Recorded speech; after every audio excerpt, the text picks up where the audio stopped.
Welcome to One Piece 101, or 101 Piece if you want to be fancy.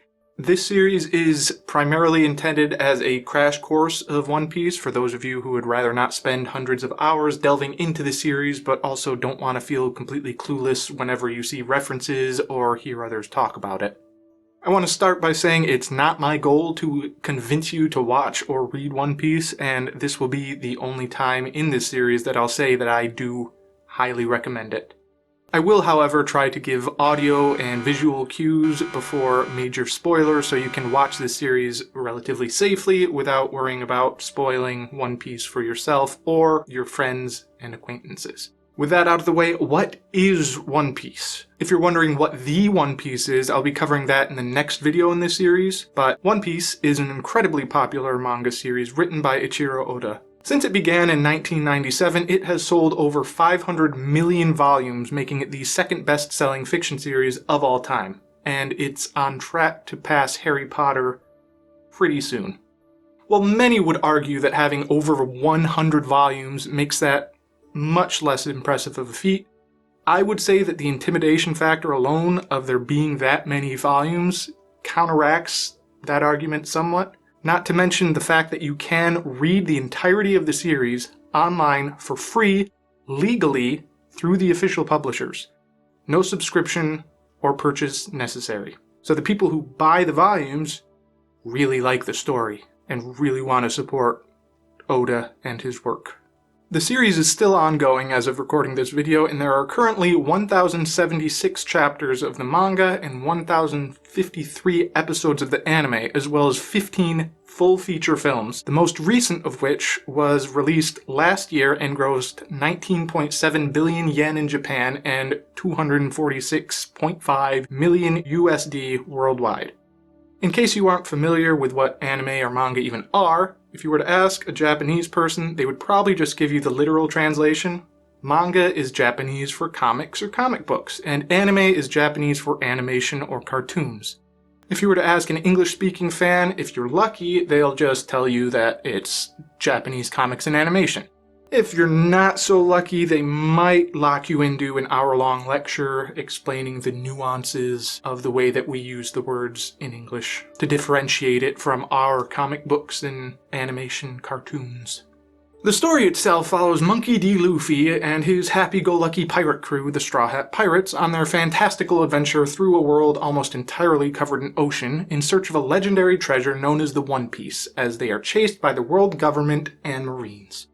As an added bit of flavor to the usual superhuman abilities you often see in similar series, One Piece introduces mysterious fruits known as devil fruits that grant special, often seemingly magical powers to the person who eats it. These powers can be something boring, like turning the user into fire, allowing them to fly, create fire, and shoot that fire, to things as amazing as letting the user turn into a jacket. Ooh, exciting, I know.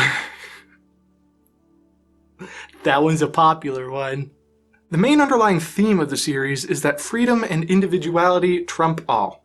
Yes, there are opposing factions. Yes, you could make a general summary about each of them, but each individual in those factions and out of them has their own ideals, dreams, goals, and personality.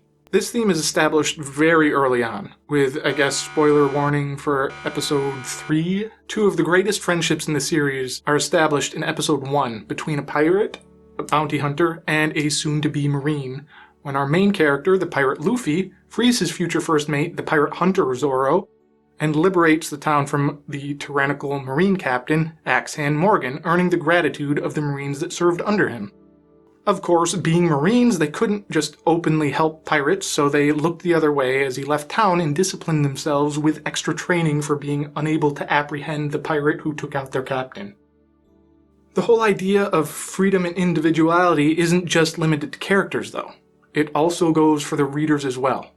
One Piece has an incredibly diverse world, rich, in-depth history, compelling political intrigue, deep inter-character relations, and as a whole is extremely emotionally immersive. You might think that all of that might be overwhelming or extremely preachy, but keep in mind it's explored by a character who is essentially the embodiment of freedom. All of that is there. If you want to dive into any of those, feel free. If you don't, just enjoy the ride. It's really just background information. It doesn't try to shove anything down your throat like some other series, and it never really seems to get preachy at all, despite having some extremely dark themes. I've heard people from the far left of the political spectrum say, I can't imagine anyone enjoying One Piece if they aren't far left. But I've also heard the same sort of thing from fans on the right. The secret to how that could work? The freedom, variety, and depth of the series. A character that one person might see as being pure evil, doing evil things, could be seen as someone doing what's right by another. Throughout the series, you'll come across numerous characters and groups that you will initially see as being completely unforgivable, only to forgive them later down the line when you learn the truth and the reasons behind their actions. In other cases, you will still think that they're bad people, but you may understand why they did what they did.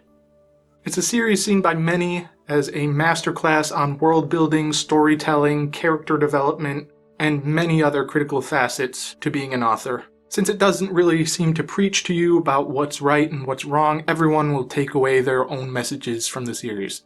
For some, it might be that government is evil, or that you should help those less fortunate than you. For me, it's that people are more than just a label, even if that label is one that they gave themselves. Let's just take a bit to talk about how weird the English language is. Themselves. Like, what even is that? It is such a weird and stupid word. But you can't avoid it.